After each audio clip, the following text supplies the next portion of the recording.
everyone, welcome to the Photo Hobbyist. Last week we were at Shobugahama campsite at Nikko Tochigi here in Japan. We tested the Lumix S5, the new one with the Z6 in their photographic capabilities. And this is the camp that we stayed overnight. This is the area of the Lake Chusenji. It was a bit late, so I just took the first shot of comparison at night with this blue hour shots. The shots were taken in JPEG, and this is the S5. Same setting with the Z6 and same focal length. And the next morning, this is the composition I'm going to take. This clear stream here going to the lake, and actually the subject there is the tree that is a bit colored but still being flanked by the green, and the background of course is the mountain over there and the lake. Let's see what we can compose it with the Lumix S5. This is the composition. Now I set the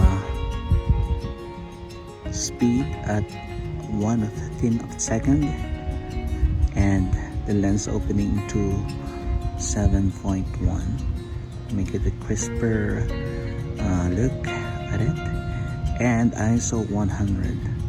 So I'm going to take it up at the focal length of, let's say, 24, so it will be comparable to the widest of the Z6. Now I'm taking the picture.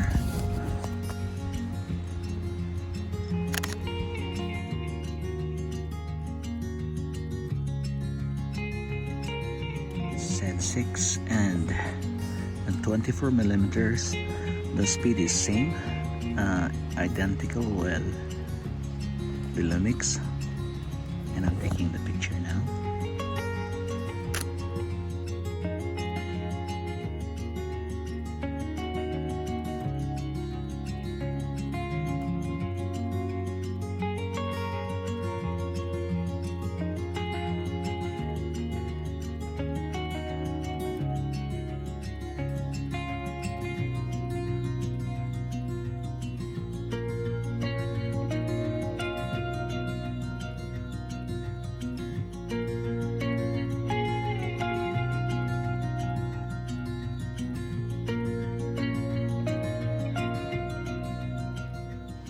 After a few shots, we went to Ryuzu Falls, that is around a kilometer away from the camp, and I saw this trail going to a secret location, so you can see the waterfalls in a different perspective.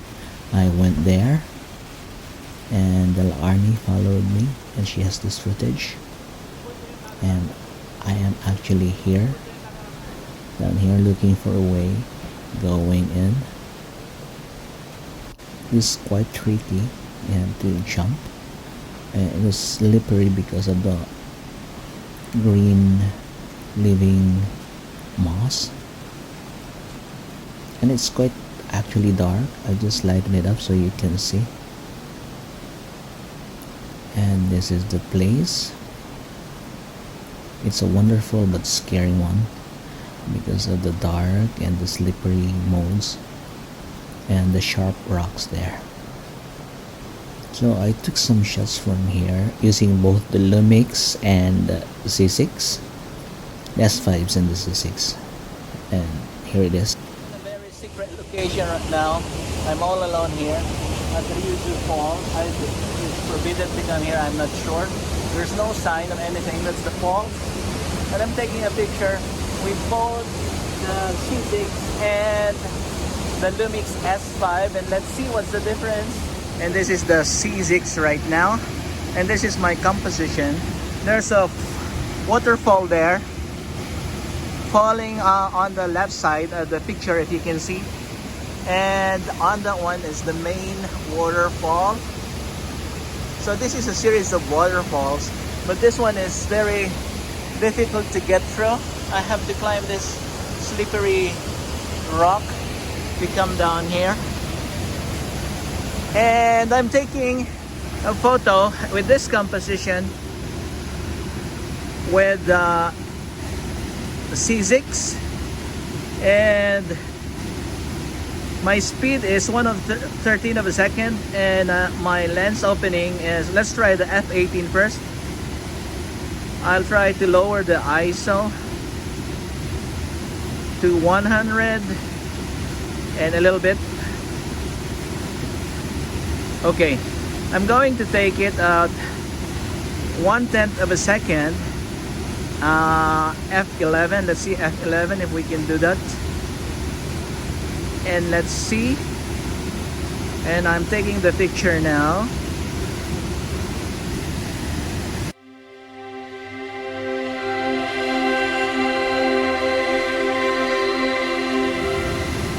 It looks wonderful and creamy. But let's try F13 and let's slow down a little bit more. Let's say at 1/6 of a second. And I'm trying to shoot it right now. That's it.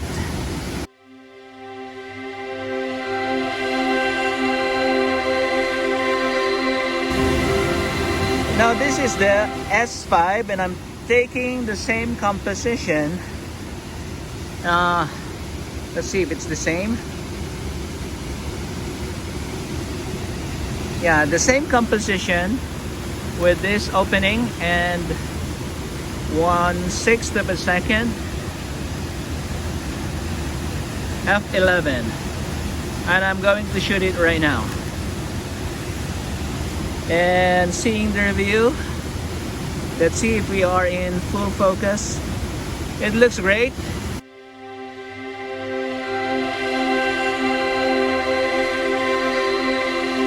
Now let's try to step down to 6 and go to F13. And I'm taking a picture right now. There we go.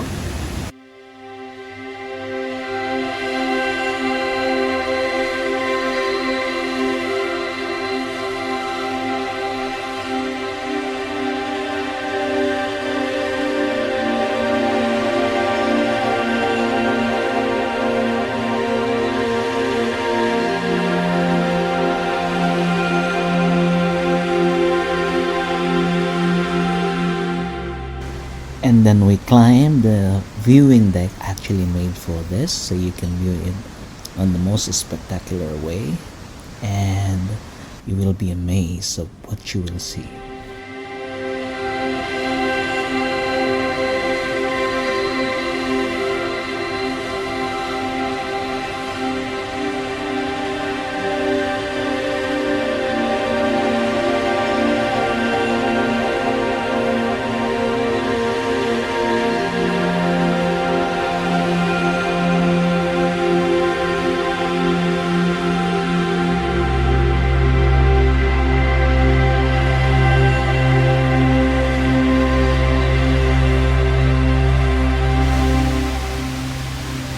We continued upstream.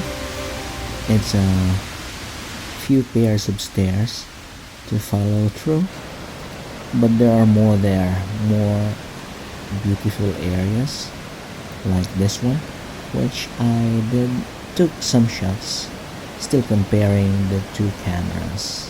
Yeah, here we go.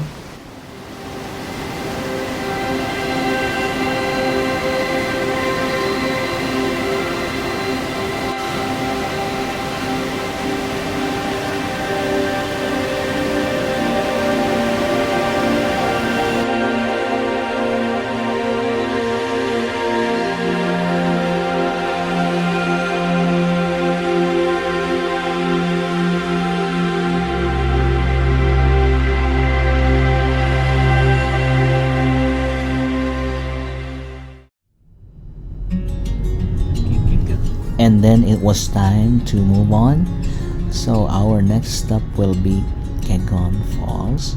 So we had to traverse this Lake Chusenji, around 8 minutes from the Ryuzu Falls, going to the Kegon Falls. And we have to pass by this beautiful area with this Grand Tori gate, the Shinto gate, to go to this area where the Kegon Falls is. Now this is the house or the structure that houses the elevator going to the Kegon Falls. You have to pay 570 to use the elevator, and the elevator was actually carved out of the bedrock, so you can go down there. You have to imagine that it's carved out of the rock. There was a bit of a tunnel to walk through after you get out of the elevator, but when you get out, finally out of those tunnels, this is the stunning view.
So that was our test between the S5 and the C6 on their photo capabilities. So remember that those photos that you saw are all straight from the camera, and they are JPEG, no RAW used in this photos. So they were untouched, they were not edited in any form or anything, just straight from the camera. So what do you think is the difference? I didn't see much of the difference. I think the handling of the camera is one thing that I had to grapple with, because I've been using the C6 for a while, and this is the first time that I use the S5. So the controls is a bit alien to me. I have to learn about it. One thing is that the half press of the C6 is much better to focus, and the half press of the S5 is kind of sensitive. It shoots immediately, even at half press. So it's kind of difficult to adjust on that part. The handling, they're actually very similar, though most of the shots I took, I think, is attached to the tripod because I still have a problem with my shoulder. But the handling is not so much of a problem for me. The articulating screen is not a problem for me for the C6 because I was just shooting. I was not taking videos of myself, so it's okay with that. The main problem I saw is that the EVF. You know, I use a camera almost always by looking through the EVF, this part of this, and the EVF of the C6 is just great. It's just huge, and this is a little small. The S5 is a little small for me. I find it difficult to focus on it because of the size, and the quality is not in par with the C6. That's the main concern, I think, for us, that we are using the EVF to shoot pictures.